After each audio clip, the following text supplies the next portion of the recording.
날이 많이 추워졌습니다. 우리 교우님들의 건강에 하나님께서 복을 주시기를 간절히 기원합니다. 이번 사경의 총 주제가 오직 성경에 근거한 재림신앙과 1844. 1844를 쉽게 설명하는 그런 사경회가 되겠습니다. 다니엘 8장 14절 한 절을 우리가 설명하기 위해서 이번 한 주간 동안 저희가 시간을 좀 쓰게 되겠습니다. 오늘은 여러분 받으신 교재 2장, 3장, 4장을 저희가 함께 좀 공부를 하도록 하겠습니다. 개신교회 제일 중요한 원리, 원칙은 바로 오직 성경만으로입니다. 오직 성경만으로. 이게 이제 종교개혁의 가장 으뜸되는 원리입니다. 마틴 루터가 종교개혁을 일으킨 것은 가톨릭의 구원론이 성경과 배치되었기 때문에 성경으로 돌아가는 거죠. 츠빙글리는 특별히 더 이제 급진적인 사람이었습니다. 성경에 나오지 않은 모든 것을 배격한 사람입니다. 우리 제7안실 예수 재림교회는 우리가 바로 종교개혁의 최종 주자다. 종교개혁을 마무리할 그런 교회다. 우리 재림교회도 오직 성경만으로라는 그런 주장을 가지고 있습니다. 개신교의 가장 중요한 교리의 하나는 또한 믿음으로 말미암는 의죠. 우리의 행위로 말미암지 아니하고 오직 예수 그리스도의 의를 믿는 믿음으로 말미암아 구원받는다. 이 사실만큼 중요한 교리는 없습니다. 믿음으로 말미암는 의. 개신교에서 우리 재림교회를 공격할 때 특별히 이제 조사심판의 교리를 들어서 공격을 많이 합니다. 예수 믿어서 내가 구원을 받았는데 나중에 무슨 또 심판이 필요하느냐, 그때 가서 구원 받느냐 못 받느냐 그런 여부를 판별한다고 하는데 이것은 복음에 맞지 않는 것이다. 믿음으로 구원 받았으면 되지 나중에 행위로 또 심판을 받느냐, 그 교리는 잘못됐다. 그러니까 우리 재림교회는 율법주의다. 그렇게 그들이 이야기를 많이 합니다. 근데 우리 재림교회도 그런 분들이 있습니다. 어제 제가 좀 말씀드렸습니다만은 데스몬드 포드, 이 책도 사실은 이제 데스몬드 포드의 그런 내용을 이제 반박하기 위해서 준비를 한 그런 내용인데 데스몬드 포드도 조사 심판은 없다는 거죠. 그러니까 예수님께서 AD 31년에 승천하셨을 때 그때 이제 지성소로 들어가셨고 거기서 이제 원형적 대속죄일의 속죄를 예수님께서 이루신 것이다. 그런데 무슨 또 심판이 있느냐, 필요하느냐? 그 심판 필요 없다.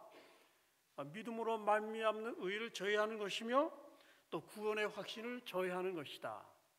우리 재림교인들 그 북미에 여론조사를 해보니까, 설문조사를 해보니까 구원의 확신을 저해시키는 두 가지 요소가 있다고 한다면 하나는 조사 심판이다.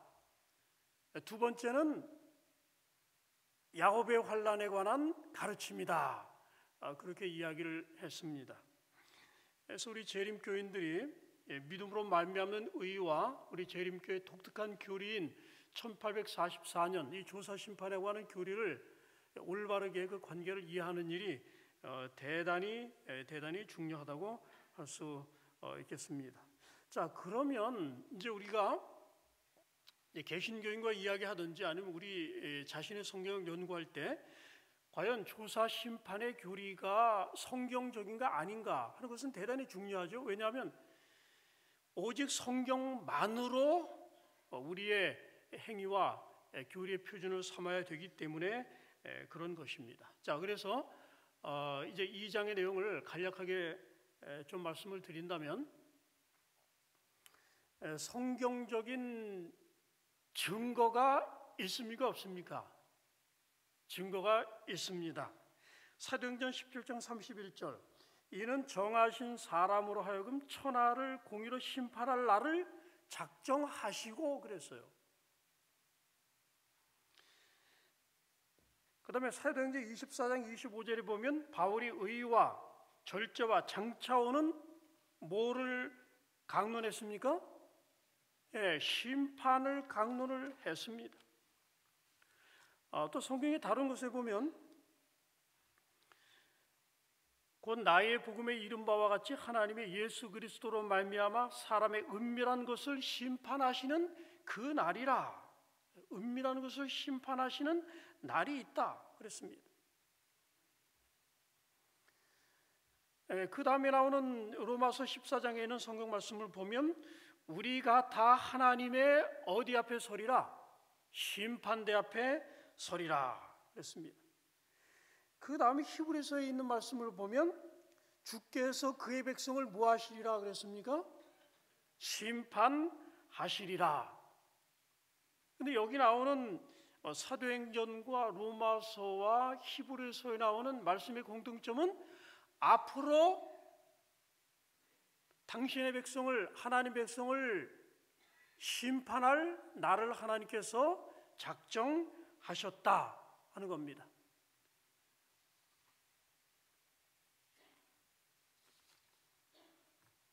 그래서 이 말씀을 토대로 해서 좀 생각을 해보게 되면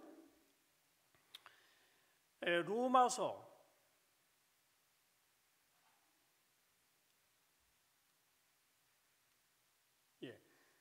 심판하시는 그날은 로마서에 나오는 말씀입니다. 로마서는 AD 57년, 58년경에 기록이 되었고, 그 다음에 장차오는 심판, 사도행전에 나오는 이 말씀은 AD 61년에서 63년 사이에 기록이 됐습니다. 히브리서는 AD 63년에서 67년 사이에 기록되는데 심판하신다는 말씀이 있습니다. 그러니까 그 말이 기록됐을 당시에는 이제 심판이 아직 시작되지 않은 것입니다. 그래서 최소한도 AD 67년 이전에는 심판이 시작되지 않았다 하는 것을 우리가 성경적으로 1차적으로 입증할 수가 있습니다. 가톨릭의 유명한 신학자가 있습니다. 한스 콩이라는 사람이 있는데 이분이 이단의 특징이 뭔가 그랬어요. 이단의 특징이 뭘까요?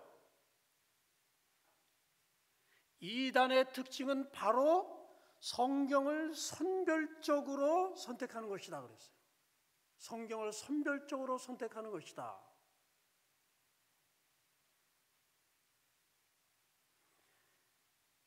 한국교회를 어지럽혔던 이 강병국이 뭐가 잘못됐습니까? 예수님께서 죄된 인성을 취하셨다 그렇게 가르치지 않습니까? 화입부인 그래서 그런 구절을 다 뽑아냅니다. 그런데 어떤 구절은 뽑아내지 않을까요? 예수님께서 무죄한 본성을 취하셨다, 그의 본성에는 악이 하나도 없었다 하는 구절은 또 전혀 인용을 하질 않아요. 그러니까 선별적으로 이용하면 이게 바로 이단입니다. 이단. 특별히 이제 완전론과 관련해서도 그렇습니다. 그러니까 전체적으로 이제 균형을 하나 어떻게 보면 이 주장을 지지하는 것처럼 보이는 성경절이 있는데 또 그렇지 않은 성경절이 있습니다. 이 둘을 어떻게 조화시키고 그 관계를 설정하느냐 하는 것은 성경을 연구하는 사람들이 염두에 두어야 할 중요한 원칙이라고 할 수가 있겠습니다. 그런데 많은 그 개신 교회들이 믿음으로 말미암는 그걸 너무 강조하다 보니까 행함으로 심판받는다고 하는 이 구절들을 간과하는 경향이 너무나 많습니다. 그것이 이제 오류로 빠질 수 있는 그런 가능성을 열어두는 거죠. 그래서 믿음으로 말미암을 의만 강조하던 그런 편향성에서 기독교를 구원하는 것이 이제 요한 웨슬레이죠. 성화를 강조했던 그런 이제 균형이 우리에게 굉장히 필요하다고 볼 수가 있겠습니다. 자, 그러면 누가 심판을 받게 될 것인가? 로마서 14장 10절에 보면 우리가 다 하나님의 심판대 앞에 서리라. 우리에는 바울이 포함이 되죠. 바울을 포함해서 하나님 백성들이 심판을 받게 될 것이다. 그 다음에 히브리서에 보면 주께서 그의 백성을 심판하시리라 이렇게 나와 있습니다. 그래서 하나님께서 미래의 심판을 베푸시는데 당신의 백성들을 심판하십니다. 그런데 언제 그 심판이 있을 것인가? 아까 도표를 좀 보지 않으셨습니까? 그런데 AD 67년에 히브리서가 쓰여졌다고 한다면 그때는 아직 심판이 시작되지 않았습니다. 그때 심판이 앞으로 있을 것이라고 그랬으니까 그 이후에 심판이 있게 될 것입니다. 자, 그래서 이번 시간에는 성경의 심판이 언제쯤 있게 될 것인가를 예언이 어떻게 말했는가 하는 그 점에 초점을 맞추어서 공부를 하도록 하겠습니다. 이 면에 있어서 특별히 이제 다니엘서가 많은 도움을 주게 되는데, 자, 오늘은 다니엘서 이제 3장 이 시간에 이제 공부하겠습니다. 다니엘서 2장이 그리고 7장이 우리에게 많은 도움을 줍니다. 다니엘서 2장은 성경 예언의 ABC입니다. 성경 예언의 가장 근본이 되고 기초가 되는 것입니다. 이 내용들은 우리 교우님들이 잘 아시는 내용이죠. 느부갓네살이 꿈을 꿨는데 어떤 꿈을 꿨습니까? 한 우상이 있는 모습을 봤는데, 신상을 봤는데 그 우상의 머리는 순금이요, 가슴과 두 팔은 은이요, 배와 넓적다리는 노시요, 그 종아리는 쇠요, 그 발은 얼마는 쇠요 얼마는 진흙이었나이다. 또 왕이 보신즉 손대지 아니한 돌이 나와서 신상의 쇠와 진흙의 발을 쳐서 부서뜨리매. 이런 꿈을 그가 보게 되었습니다. 그 다음에 이 꿈의 결말에 대해서 다니엘이 해석을 해주죠. 그런데 그 신상의 꿈의 내용은 그 꿈을 꾼 느부갓네살에게 일차적으로 해당된다기보다 후일에 될 일, 마지막 시대와 관련된 그런 내용임이 성경에 주어져 있는데, 꿈의 결말은 이 여러 왕들의 시대에 하늘의 하나님이 한 나라를 세우실 것이다. 이것은 영원히 망하지도 아니할 나라일 것이다. 저희가 잘 아는 이 신상 내용을 한번 보겠습니다. 금머리는 어느 나라입니까? 바벨론 나라입니다. 그 다음에 가슴과 팔은 은인데 이 나라는 어느 나라죠?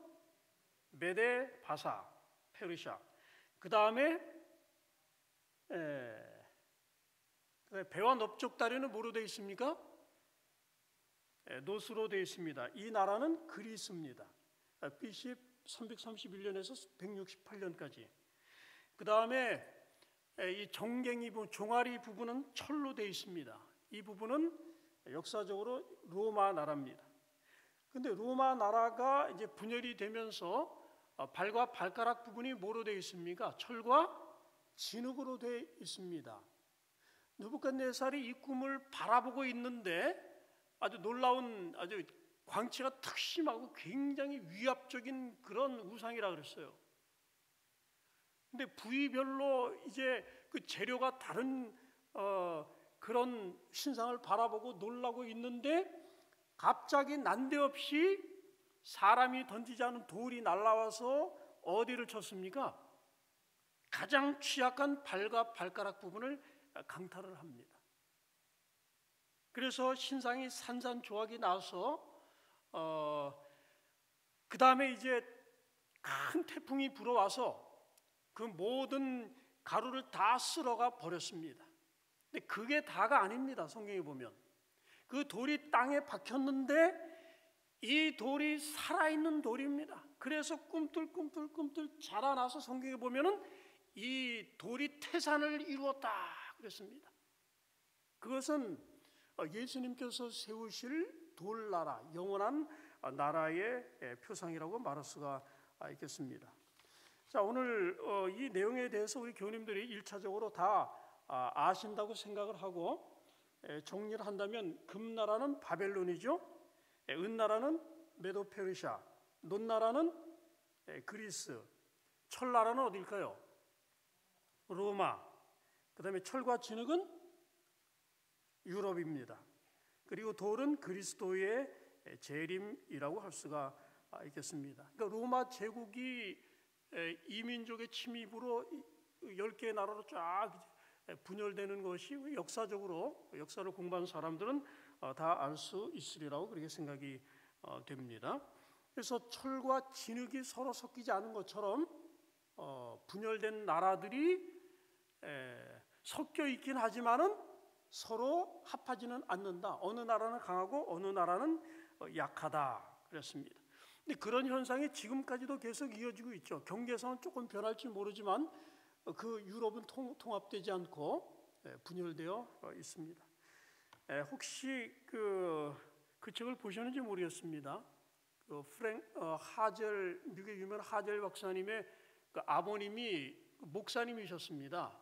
제2차 대전 때, 우리 한국에 이제 번역된 책인데, 제2차 대전 때 나이가 뭐 40대 이상이 되신 분인데 독일군이 이제 자원이 부족하니까 그 목사님도 다 징집을 했어요. 우리 재림교회 목사님인데. 그래서 이제 독일 군에서 이제 군복무를 하고 있는데 저기 이제 소련의 이제 동부 전선에서 이제 소련군과 대치하는 상황이었는데 전세가 역전이 돼서 소련군이 계속 밀려고 독일군은 계속 퇴각을 하는 겁니다. 근데 하루는 자기 부대에 이제 고급 장교가 이 목사님을 찾아와서 이렇게 물어보다라는 겁니다. 하젤, 우리가 이 싸움에서 승리할 수 있을까? 그랬어요. 아니면 우리가 소련에게 패하게 될까? 근데 어떻게 대답해야 될까요? 이분은 답을 알고 있었어요. 성경 예언을 통해서. 그런데 소련이 이길 겁니다. 독일이 절대로 유럽을 통합하지 못할 겁니다. 라고 말하면 전시에는 군법회의에 회부가 됩니다. 그래서 이분이 장교님께서 공식적으로 제게 답을 요구하는 자리라면 제가 답변 안 하겠습니다. 그러나 사적으로 제 의견을 물어보신다면 답하겠습니다. 그래서 내가 사적으로 너한테 물어보는 거다 그랬어요. 그래서 이 목사님이 다니엘서 2장을 설명을 했습니다. 바벨론, 메데바사, 그리스로에서 로마 나라가 10개로 분열되는데 철과 진흙이 섞이지 않은 것처럼 섞이지 않을 것이다. 그래서 저는 성경을 믿습니다. 절대로 독일은 성공할 수 없습니다. 그랬어요. 이건 사실 믿음을 하는 얘기입니다. 그 당시에도 독일이 굉장히 강력한 이 군사력을 가지고 있었거든요. 소련을 대항할. 그래서 이 장교가 돌아가서는 부대의 명령을 내렸습니다. 기름을 최대한도로 아껴라 그랬어요. 탱크 한 대가 움직이려면 하루에 기름이 큰 드럼통으로 20개가 들어간다 그래요. 20통. 엄청난 기름을 먹습니다. 그래서 기름을 쓰지 않고 비축을 해두고 있었는데 과연 독일 군들이 막 물밀듯이 밀려오는데 다른 사단은 기름이 없어가지고 퇴각을 못해가지고 막 패주하고 그랬는데 이 사단은 기름을 아껴둬서 무사히 퇴각할 수 있었다는 그런 이야기를 그 하젤 그 박사님의 아버님이 쓰신 그 책에 기록이 되어 있습니다. 분열된 유럽이 통일되지 않는다.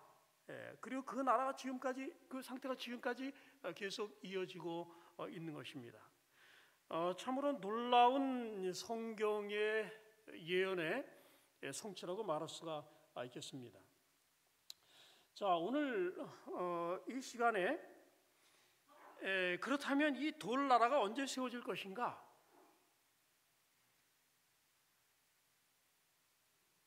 그때는 물론 마지막 때가 될 겁니다. 다니엘 12장 4절에 보면 마지막 때에 대해서 말씀하시면서 다니엘아 마지막 때까지 이 말을 간수하고 이 글을 봉함하라 그랬습니다. 그때가 되면 어떻게 될 것이다? 많은 사람이 어떻게 하며 빨리 왕래하며 뭐가 더하리라? 지식이 더하리라 그랬습니다.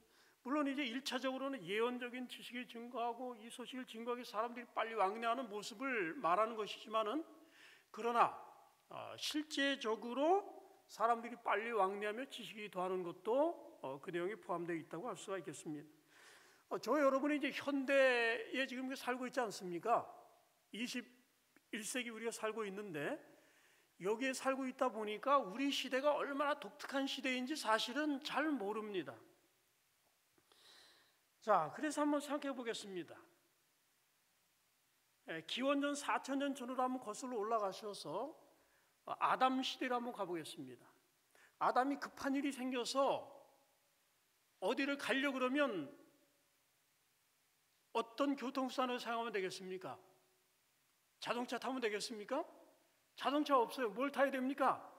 말을 타야 됩니다. 말 타면 말의 시속이 40km입니다. 그 다음에 모세 당시 2500년 내려와서 모세 당시에도 제일 빠른 교통수단이 바로 말입니다. 알렉산더 당시는 뭘까요? 알렉산더 당시도 말입니다.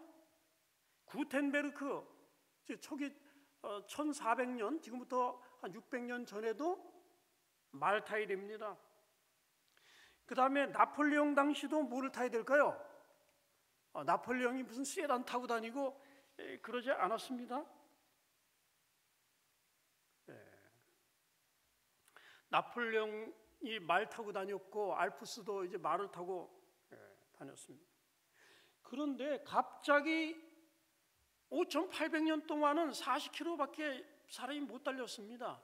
그런데 18세기 이후에 갑자기 사람들이 빨리 왕래하기 시작했어요. 교통수단이 비약적으로 발전하게 됐고 그 다음에 자동차가 발명되지 않습니까? 그래서 시속 100km 이상씩 다 나는 그 다음에 전보여객기 시속 1000km의 속도를 나지 않습니까? 비행기 타시면 시속 1000km로 우리가 날아갑니다. 콩코드 세계에서 제일 빠른 여객기가 콩코드였지 않습니까? 근데 사고 때문에 이제 운항을 정지했지만은 제가 영국에 있을 때도 보면은 이 사람들이 이제 콩코드 한번 타보는 것이 평생의 꿈입니다. 그래서 은퇴한 다음에 노 부부가 그 당시에 콩코드 한번 런던에서 뉴욕까지 가는데 그때 한 사람당 700만 원씩이에요. 700만 원. 굉장히 비쌌습니다. 그래서 이제 그걸 한번 딱 타면 이제 날아가면서 이제 음속을 돌파를 합니다. 돌파하는 순간 이제 기장이 여러분 우리가 이제 음속을 돌파합니다. 그러면서 이제 샴페인 다 나눠주고 그러면서 돌파했습니다. 그러면 서로 부딪히면서 하고 일생일대의 말이 음속의 2배로 나는 그런 비행기가 있었습니다. 그러다가 이제 그 인공 위성을 발사하지 않습니까? 이제 우주 시대가 개막을 하게 되는데 우주선을 쏘아 올려서 인공위성을 올려놓으려면 초속 8km가 나야 됩니다. 그러면 시속 29,000km 정도가 나야 됩니다. 시속. 그 다음에 달이나 다른 행성에 보내려면 시속 4만 km가 나야 됩니다. 4만 km. 굉장하죠. 40km의 몇 배입니까? 1000배의 속도가 나야 되는 겁니다. 속도가 그렇게 빨라졌습니다. 여행 속도는 어떻게 됐을까요? 콜럼부스가 서인도 제도까지 가는데 70일이 걸렸습니다. 마젤란 세계 일주 하는데 얼마 걸렸습니까? 1083일이 걸렸습니다. 그런데 여행 속도가 갑자기 이제 19세기 들어서면서 20세기 들어서면서 빨라지기 시작했는데 1911년에는 배와 기차만 타고 세계 일주를 시도한 사람이 있는데 40일 걸렸습니다. 대단하죠? 그 다음에 1926년에는 28일이 걸리고 32년에는 7일이 걸리고 57년에는 미국 한 장교가 논스톱으로 제트기를 타고 45시간 만에 한 바퀴 돌았습니다. 지금은 인공위성이 1시간에 한 번씩 지구를 돌고 있는 것입니다. 자, 여기 놀만 카지노라는 사람이 이렇게 말했습니다. 바퀴는 조지 워싱턴 당시에도 그랬어요. 조지 워싱턴 당시에 한니발이면 언제입니까? 그 옛날 호랑이 담배 피는 시절인데 그때보다도 더 빨리 구르지 못했다. 기술과학의 변화의 속도는 생활 그 자체만큼이나 느렸다. 그러다 갑자기 전기와 전기가 활용되면서 지난 두 세대의 변화는 과거 모든 세대의 변화들을 합친 것보다 컸다. 바퀴와 기계들이 매우 빨리 돌아가서 사람들은 전에는 평생을 걸려 가야 할 곳을 단 하루 만에 갈 수 있게 되었다. 그렇습니다. 지식이 폭발적으로 증가하게 됐습니다. 그래서 1915년에 과학의 나라 미국이라는 잡지에 무슨 기사가 실렸냐 하면 워싱턴에는 미국 특허청의 한 직원이 서류를 들키고 있는데 사표를 한 장 발견을 했어요. 근데 사표 낸 날짜가 1833년입니다. 뭔 내용으로 사표를 냈나 하고 딱 보니까 특허청 직원이 이제 부서장에게 희망퇴직 신청서를 낸 겁니다. 뭐라고 말했냐면, 부서장님, 이제는 발명될 수 있는 모든 것이 발명되었기 때문에 특허청은 곧 문 닫을 것이며 저와 저의 동료들도 일할 자리가 없어질 것입니다. 그래서 제가 먼저 퇴직합니다. 이런 사직서를 그때 제출을 했습니다. 발명될 수 있는 모든 발명품들이 다 발명됐기 때문에 참 이 편지는 그 당시 운하나 배 타고 다니던 그런 시대입니다. 기차나 증기 기선을 본 적도 없고 밤에 촛불에 의지해서 책을 읽던 시대 아닙니까? 아무도 해가 지기 무섭게 잠자리에 들었던 시대. 전기에 대해서 들어봤겠습니까? 전보도 들어보지 못했고 전화 상상도 못했을 것입니다. 새처럼 구름 위를 날아다니는 그런 비행기 전혀 없던 그런 시대입니다. 의사들이 엑스레이를 가지고 진단을 하고 자동차가 지금 거리를 질주하고 대포를 쏘면 이 포탄이 100리까지 날아가고 이런 일 상상했겠습니까? 전혀 상상하지 못했습니다. 그 당시 특허 출원된 수가 600개 정도도 되지 않았다는 겁니다. 그런데 갑자기 20세기에 들어서면서 이런 변화가 이르기 시작했어요. 수많은 발명품들, 여러분 세탁기 쓰시죠? 이건 최근 발명품입니다. 거의 5,900년 동안 세탁기 없이 다 손빨래 다 했습니다. 드라이어, 전기오븐, 에어컨, 트랙터, 인조 다이어, 천연두 백심, 텔레비전, 핸드폰 이런 거 전혀 없던 최근의 그런 발명품인 것입니다. 이 지식의 증가는 그야말로 너무도 엄청났습니다. 자, 그런데 지식 확산의 속도가 굉장히 빨랐습니다. 화약이 발명되어서 세계적으로 퍼지는데 200년이 걸렸습니다. 사진은 112년 걸리고 원자탄은 6년, 트랜지스터는 4년. 지금은 이 베끼는 속도가 얼마나 빠릅니까?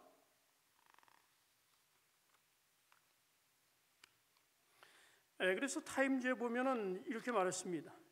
20세기는 역사상 대단히 독특한 시대로서 과학적 지식이 폭증하고 있는 시대이다. 지식 증가의 곡선은 평방의 그래프를 그리며 가파르게 치솟고 있다.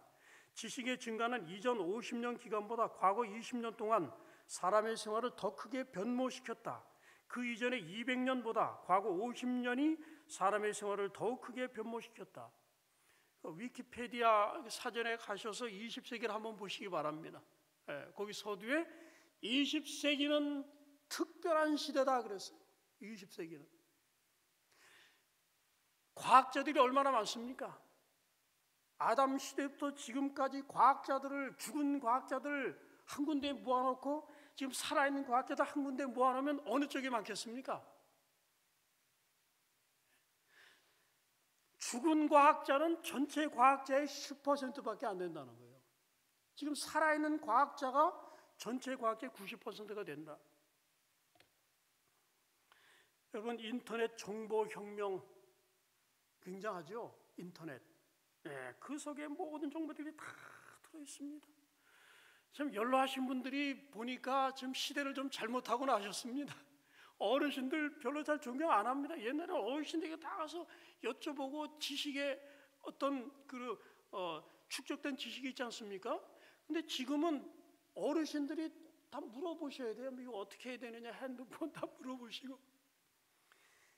저희 집사람이 음식을 뭐 잘하고 뭐 그런 사람은 아닌데, 이제 교회에서 이제 노 집사님들이 전화를 하셔요. 사모님, 내가 흑마늘을 지금 만들려고 그러는데 어떻게 하면 됩니까? 우리 집사는 흑마늘 한 번도 만들어 본 적이 없는데 흑마늘을 어떻게 만드느냐? 그러면 어떻게 하겠어요? 그러면 인터넷을 딱 뒤져봅니다. 그러면 흑마늘 만드는 법이 쫙 다 나와 있어요. 그럼 그거를 정리를 쫙 해가지고 전화를 드립니다. 집사님, 흑마늘 만드시려면 이렇게 하시고 이렇게 해서 다 하십시오. 그러면 사모님 어떻게 그렇게 잘 아십니까? 그래.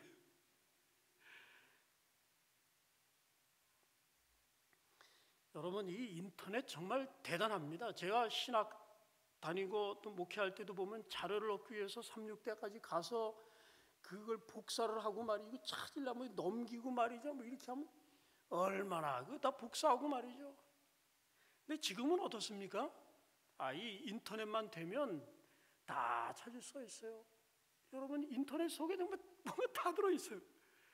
우리 재림교회에서 지금까지 나온 모든 잡지들이 우리 재림교회 문서 보관국 들어가시면 다 보실 수 있어요. 네? 리벤드 헤럴드 첫 초판부터 지금까지 나온 거 다 지금 PDF로 다 나와 있습니다. 영문시조 다 나와 있습니다. 원동제부터 시작해서 우리 재림교회 여러 지회들에 나왔던 그 기관지들 다 나와 있습니다. 화입분 책들 다 있습니다. 정말 이게 놀랄로짜입니다. 놀랄로짜예요. 이 속에 다 들어있으니까 이 도서관을 갈 일이 없습니다. 여러분, 제가 책을 몇 권 가지고 있을까요? 집에 있는 거는 이거 얼마 안 됩니다. 제가 가입한 도서관에 언제든지 제가 이렇게 그 인터넷 통해서 들어가는데 거기 한 사이트에 10만 권이 들어가 있어요. 10만 권. 언제든지 제가 볼 수 있어요. 제가 두세 개 들고 있으면 제가 한 30만 권 제가 개인적으로, 이런 게 상상이 되겠습니까? 거대한 백과사전들 여기 정말 상상도 할 수 없을 정도로 지식이 증가한 그런 시대에 우리가 살고 있습니다. 그래서 중세 시대에 한 사람이 일평생 접할 수 있는 모든 정보보다 하루 동안에 현대인이 접하는 정보가 더 많다 할 정도로 그렇게 정보가 폭증하는 그런 시대에 살고 있습니다. 자, 이 성경에 따르면은 18세기가 마지막 때입니다. 18세기. 그래서 1798년 이후가 이제 마지막 때가 이제 시작이 되는데, 그때가 되면 사람들이 빨리 왕래하며 지식이 더하리라. 성경이 미리 그 예언을 했습니다. 그렇게 되리라고. 그래서 이제 산업혁명이 일어납니다. 성경이 마지막 때가 되면 빨리 왕래하며 지식이 더하리라 그랬는데 그때쯤 돼서 산업혁명이 일어나 버렸어요. 그러면서 대량 생산이 시작이 되고 기계가 발명이 되게 되고 석유, 화석연료를 사용하게 되고 그다음에 편의성이 증가하게 되고 그래서 많은 사람들이 너무너무 좋아했습니다. 이제는 과학자들의 발 앞에 가나안으로 가는 요단 강물이 갈라진다 그랬어요. 그래서 무제한 생산을 해서 다 나눠주면 이제 가난은 사라지고 무지도 사라지고 질병도 사라지고 이 세상이 행복하게 될 것이다. 그런 낙관의 분위기에 휩싸여 있었습니다. 그러다가 이제 세계 제1차 대전이 터졌습니다. 유럽이 전쟁에 휩싸여서 얼마나 많은 사람이 죽었습니까? 전쟁이 끝났습니다. 이제 우리는 문명에는 절대로 전쟁하지 않는다. 이 전쟁은 전쟁을 끝내는 전쟁이라 그랬습니다. 그리고는 이제 행복한 때가 오리라고 생각했는데 다시 제2차 대전이 발발을 했습니다. 제2차 대전은 아마 세계 역사상 가장 많은 사람들이 죽은 그런 전쟁입니다. 옛날에는 포를 쏴도 돌을 깎아가지고 돌멩이를 화약을 해서 날려보내서 돌멩이가 털어집니다. 근데 지금은 어떻습니까? 지금 포탄이 날아가면서 자탄으로 쫙 해가지고 막 수백 메타 이 반경으로 사람들이 살상을 당하지 않습니까?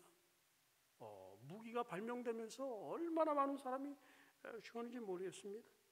그러다가 히로시마에 뭐가 떨어졌습니까? 원자탄이 뻥 터져버렸습니다. 그래서 사람들이 미망에서 깨어났다 하는 겁니다. 무슨 미망에서 깨어났습니까? 사람이 행복하지 않은 것은 물질이 부족하기 때문이 아니라 사람 자신이 잘못됐기 때문이다. 그 사실을 알게 된 것입니다. 북유럽에 한 전설이 있는데 한 농부의 집에 괴물이 자꾸 출몰을 했습니다. 근데 이 괴물이 올라가서 막 지붕을 뜯어놓고 농작물을 망치고 그 다음에 짐승들을 해치고 계속 행패를 부리니까 이 농부가 이제 괴물을 잡기로 결심을 합니다. 근데 어느 날 밤에 괴물이 나타났는데 괴물하고 이제 둘이 이제 1대1로 이제 백병전을 벌이는 겁니다. 근데 괴물이 힘이 얼마나 센, 괴물하고 엎치락뒤처럼 몇 시간을 싸우다가 이 괴물을 드디어 제압을 해서 때려 눕혔습니다. 그리고 허리춤에서 단도를 꺼내가지고 이 괴물의 심장을 딱 찍으려고 하는 그 순간에 달이 쫙 나타났습니다.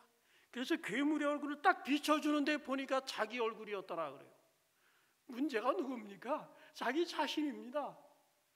올드 애덤, 옛 아담의 그 죄된 본성, 이것이 문제다. 여러분, 이 산업혁명이 일어났지 않습니까? 산업혁명이 일어났는데 그 여파가 얼마나 극심합니까? 파괴적인 대량 무기가 생산이 되고 핵무기가 발명이 되고 자원이 고갈되고 생태학적인 위기가 찾아오고 도시화로 인한 도덕의 부패가 있게 되고 각종 전염병이 급속 확산하고 테러와 식량 위기와 기후변화.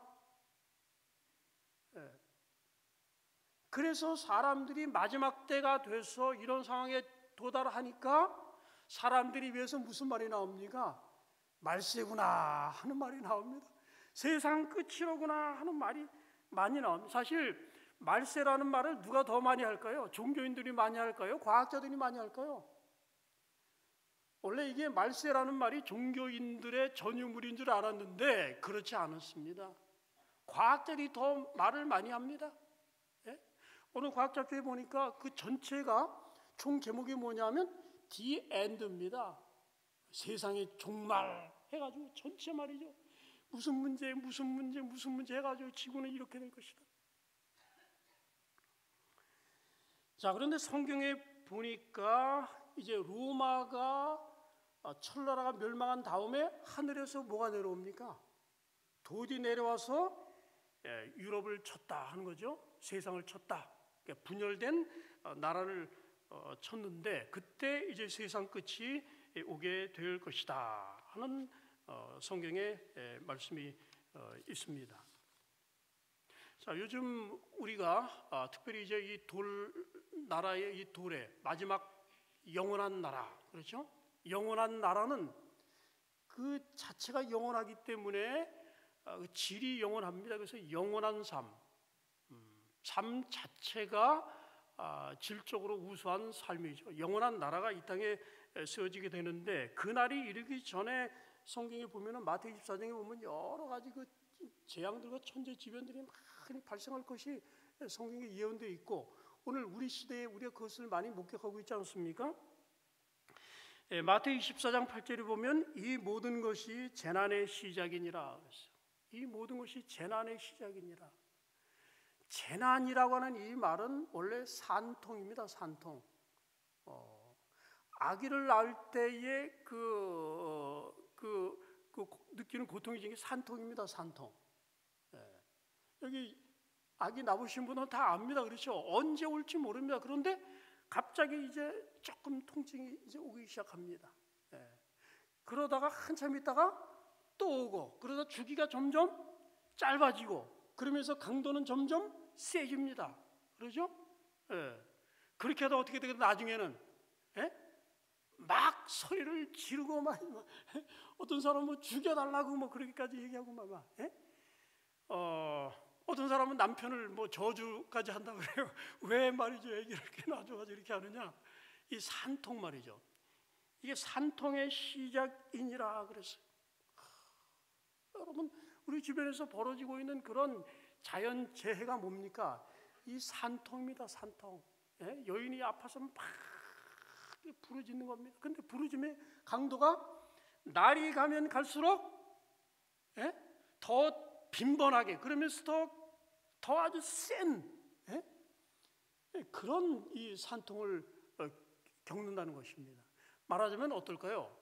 여러분, 우리가 사는 이 세상에 앞으로 자연재해가 더 많아지겠습니까? 더 많아집니다. 그리고 강도는 더 세집니다. 어마어마한 자연재해가 이 세상에 다가오게 될 것입니다. 그러나 그 예수님이 뭐라고 말씀하셨어요? 이것이 이 산통이라 그래요. 산통. 산통은 뭡니까? 그 아기를 낳고 나서 이제 다시는 아기 안 난다 그러다 또 아기 또 낳습니까? 또 낳습니다. 왜? 새 생명이 태어나기 때문에. 산통이라는 것은 새 생명의 전주곡입니다. 이 세상에 새로 태어나기 위한 그런 몸부림인 것입니다. 여러분, 그걸 이런 자연재해를 이렇게 자연재해 여러 소식 그런 걸 딱 들으시면서 야, 이게 옛 세상하고 이제 세상에 태어나는 그런 그 전조로구나. 그러면서 우리가 오히려 기뻐할 수 있습니까? 기뻐할 수 있습니다. 저는 이제 특별히 이제 마지막 나라가 세워지기 전에, 이제 돌이 날아와서 세상을 치기 전에 이 세상의 상태를 생각해 보면서 특별히 선지자 왕에 있는 말씀을 생각해 봤습니다. 선지자 왕 264, 265페이지에 보면 화이트 부인이 이 세상에 인간의 어떤 약으로도 낫게 할 수 없는 슬픔이 올 때가 가까이 이르르고 있다. 성령이 떠나가시고 이 바다와 육지에서 재난이 계속해서 일어나고, 그 다음에 지진과 태풍과 화재와 홍수로 인한 인명과 재산상의 소식들이 계속 들려오고 있다 그래요.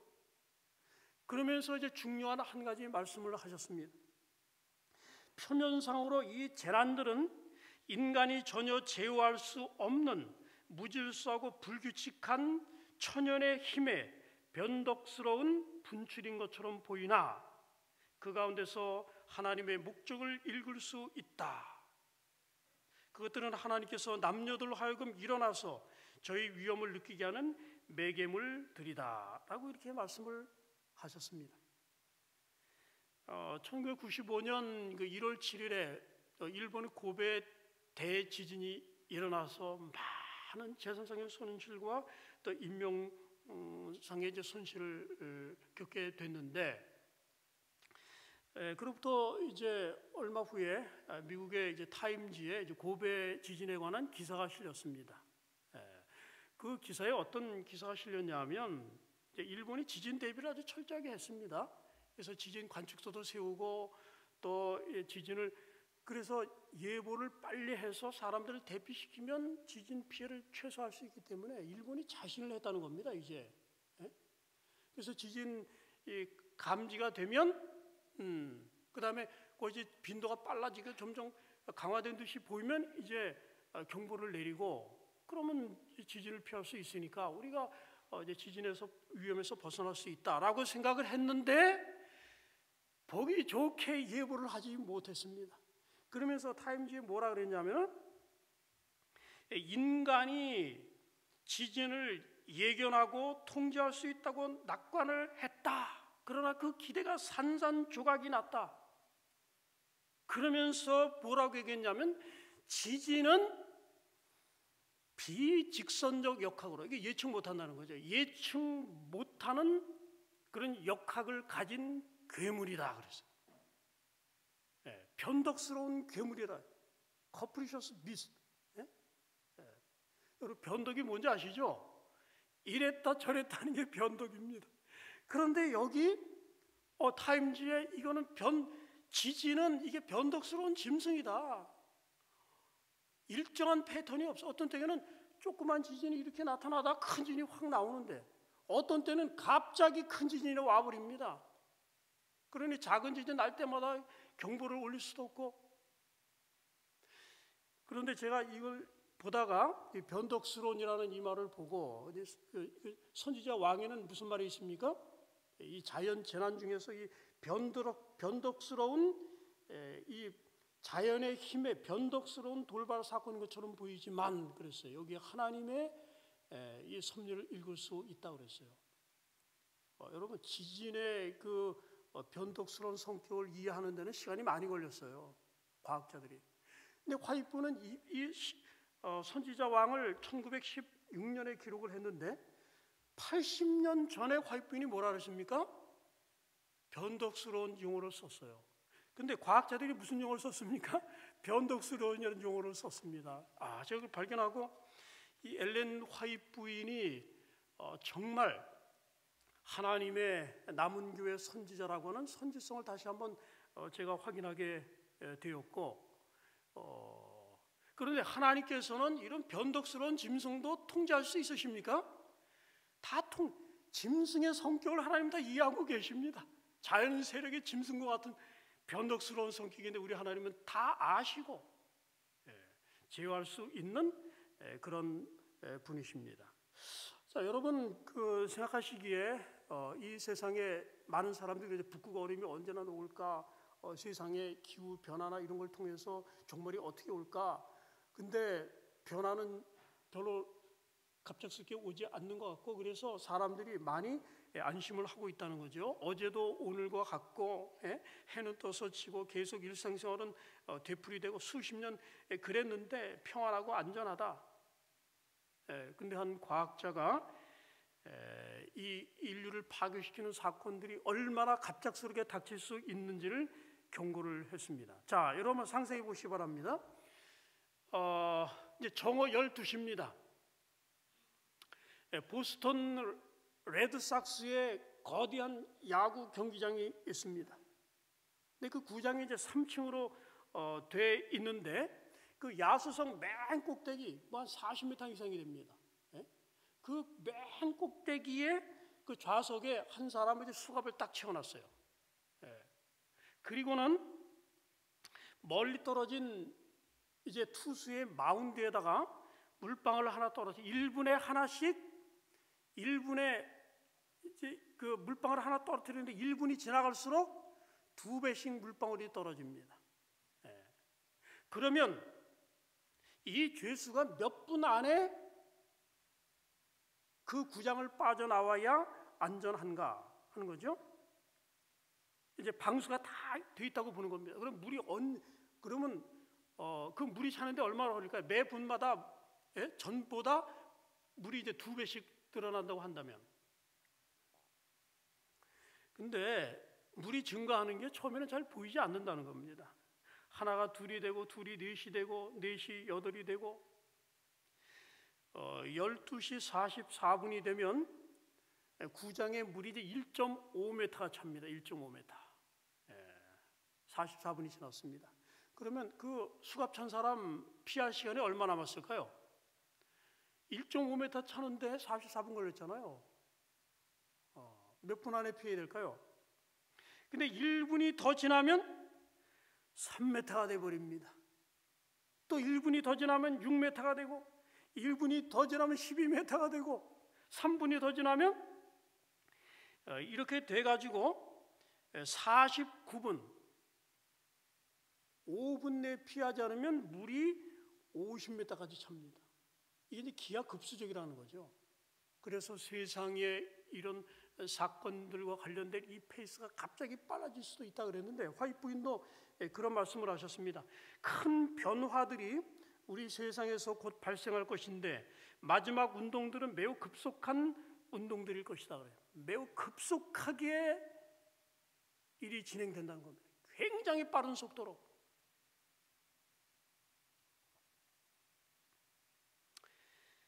이제 돌나라가 이 땅에 세워지게 될 터인데 그럼 우리가 어떻게 준비해야 되겠습니까? 저도 여러분 혹시 그 배드타임 스토리 읽어보셨습니까? 아더 S 맥스웰이라고 하는 우리 재림교회 유명한 신학자가 여러 가지 그 아이들 책을 많이 썼습니다. 근데 거기 보면 이런 재미있는 얘기가 나옵니다. 한 농장의 농부가 일꾼을 구하려고 이제 공고를 냈더니 이제 청년들이 왔습니다. 그래서 청년들에게 물어봅니다. 너는 특기가 뭐면 너는 어떻게 일할래? 그랬더니 한 청년이 뭐라고 얘기했냐면 저는 아무리 비바람이 몰아치고 폭풍우가 치는 밤에도 저는 아주 곤히 잘 잘 수 있는 사람입니다. 그러더래요. 근데 그 뜻을 모르고 이 사람을 이제 채용을 했습니다. 근데 일을 곧잘 했습니다. 그런데 이 주인이 어느 날 갑자기 잠에서 밤중에 깼습니다. 막 천둥이 치고 막 비바람이 치는데 태풍이 불어오는 것입니다. 그 농장에 우양들이 많이 있고 건초더미도 있고 다 간수를 해야 되는데 그래서 달려나가 가지고 그 머슴이 자는 방을 막 두드리는데 이 머슴이 일어나지를 않는 겁니다. 일어나지를 않아요. 비바람이 그렇게 치는데. 그래가지고 막 뛰어서 보니까 모든 동물들이 안전하게 다 우리 안에 들어가 있어요. 덮을 거 다 덮어놓고 완벽하게 다 돼 있었던 겁니다. 그게 무슨 얘기입니까? 완벽하게 모든 준비를 다 갖춰놨기 때문에 비바람이 치는 날에도 뭐 할 수 있다? 편안히 나는 잠잘 수 있습니다. 자, 우리 재림을 준비하는 것도 이제 그거 같아야 되는데, 자, 이 다니엘서 2장은 우리에게 굉장히 중요한 장이고, 저는 특별히 이제 다니엘서 2장을 대단히 좋아합니다. 자, 성경 다니엘서에 보게 되면 말세의 징조가 나오죠. 빠른 왕래와 지식의 증가 그렇습니다. 정감록도 예언을 하지 못했습니다. 이 세상의 그 어떤 책에도 마지막 때가 되면 사람들이 20세기 돼가지고 사람들이 빨리 왕래며 지식이 되라고 예언을 한 책이 없습니다. 여러분이 오늘 밤에 집에 가셨는데 고종 황제 당시로 여러분이 타임머신을 타고 아침에 일어나 보니까 고종 황제 당시로 갔다 온 생각해 보시기 바랍니다. 그러면 여러분 어떠실까요? 고종 황제 당시에 그때 차들이 거의 없지 않습니까? 말 타고 다니고 그런 시대입니다. 너무너무 다릅니다. 근데 그 시대로부터 100년을 올라가면 어떨까요? 고종 황제 시대나 똑같습니다. 그때 이래로 1000년을 올라가면 어떨까요? 거의 변화가 없습니다. 이 1000년을 올라가도 거의 비슷합니다. 그런데 19세기 들어서면서부터 변화가 이르러 왔어요. 너무 엄청난 변화가 이르러 왔습니다. 만일 여러분이 내일 어떤 사람하고 중요한 비즈니스 약속을 했습니다. 약속을 하고 그래서 이제 늦잠을 자는 그런 특성이 있기 때문에 알람을 맞춰놨습니다. 내가 내일 아침 몇 시에 일어나야지. 근데 누군가 이 사람을 타임머신에 태워가지고 200년 전으로 돌아가게 만들었습니다. 이 사람이 아침에 늦잠을 잤습니다. 깜짝 놀라서 보니까 해가 중천에 떠 있습니다. 왜 내 알람 시계가 울리지 않았나 보니까 알람 시계 있습니까? 없습니까? 없습니다. 그러면 내가 빨리 핸드폰으로 전화를 해야지. 전화 찾으니까 전화가 있습니까? 없습니다. 내가 자동차를 타고 그럼 빨리 가야지. 나가니까 자동차 있습니까? 없습니까? 없습니다. 에이, 그러면 내가 밥이나 해 먹어야지 하고 가스레인지 켜려고 가스레인지가 있습니까? 없습니다. 텔레비전이나 보자? 없습니다. 바깥에 나가 보니까 뭐 여기저기 굴뚝에서 뭐 연기 올라오고 말이죠. 그런 시대가 언제입니까? 지금부터 100여 년 전입니다. 100여 년 전. 정말 지금 변화는 너무너무 급속한 그런 시대에 우리가 살고 있습니다. 자, 여기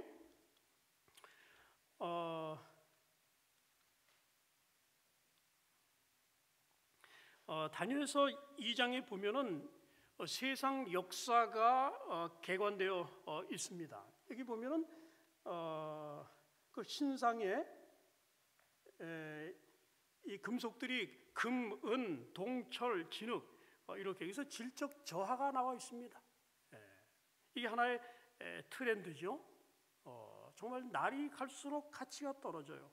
인간성이 저하되고 사람의 마음이 악하게 되고, 사람들이 얼마나 지금 악해지는지 모릅니다. 옛날에는 그 미국에서도 아이들 학교의 선생님들이 골치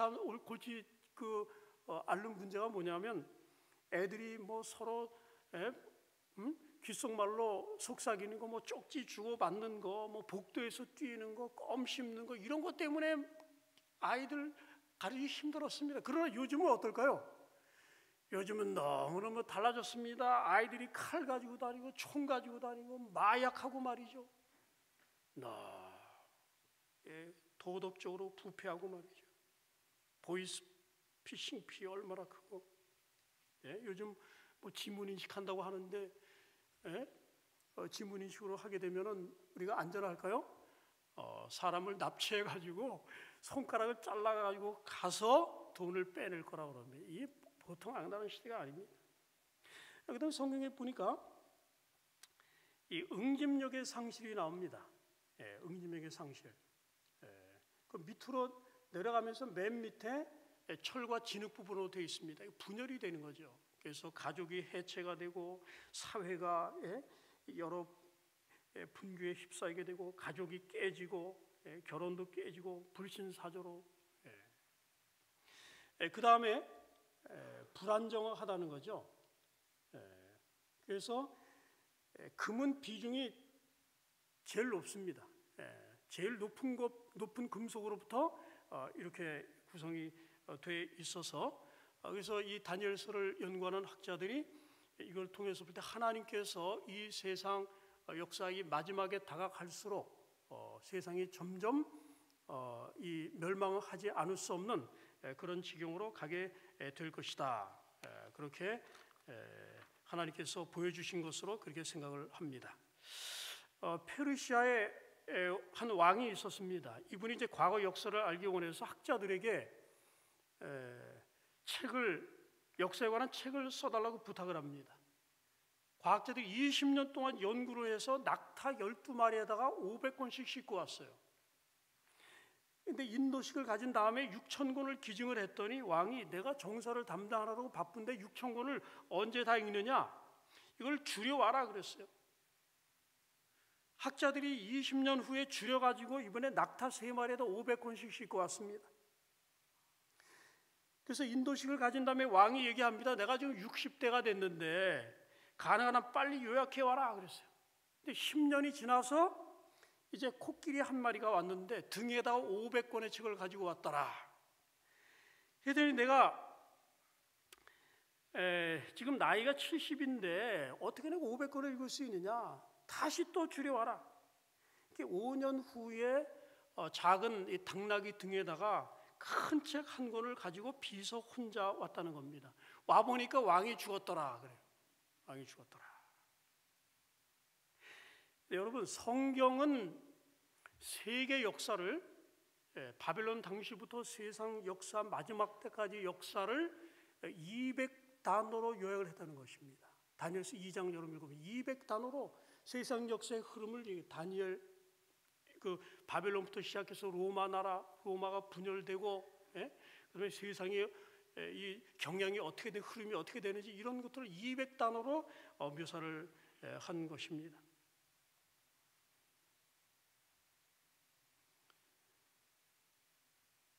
특별히 다니엘 2장을 통해서 하나님께서 살아계심을 우리가 믿을 수 있습니다. 개신교회의 한 신학자는 하나님의 존재를, 신학자이면서도 하나님의 존재를 의심이 들 때가 있다는 거예요.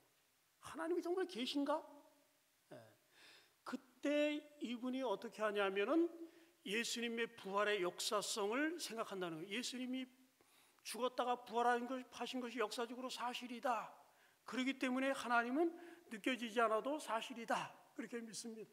여러분, 우리가 다니엘서, 이제 우리 조사신부 관련해서 이 문제를 연구합니다만은 특별히 다니엘서에 하나님께서 역사를 200단어로 얼마나 콘사이스하게 그렇게 요약하시고 그것들이 얼마나 정확하게 성취되었는가 하는 이것들을 생각해 볼 때 하나님의 살아계심에 대한 확실한 증거를 우리가 가질 수 있습니다.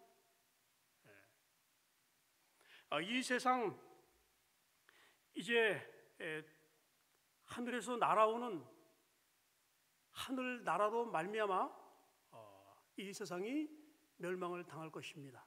그러나 그 나라는 영원한 나라가 될 것입니다. 지금 사실 우리가 그런 시대에 살고 있습니다. 오늘 제가 다니엘서 7장을 좀 들어가려고 했는데 좀 들어갈 시간은 없는 것 같습니다. 내일 이제 2장과 7장이 이제 조사신부 관련해서 세상 역사의 그 정확성을 기하는 데 있어서 2장과 7장을 비교하는 것이 상당히 중요합니다. 조사심판 하는 데 있어서. 그래서 제가 좀 말씀을 드렸습니다. 저는 말씀을 마치면서 성경 말씀은 너무도 정확합니다. 우리 제칠 안식일 예수 재림교회는 예언의 토대 위에 확실하게 서 있는 그런 교회입니다. 예언의 말씀을 더 깊이 연구하시고 확신 가운데서 주님의 사명을 성취하시는 하나님의 종들이 되시기를 주님의 이름으로 간절히 기원합니다.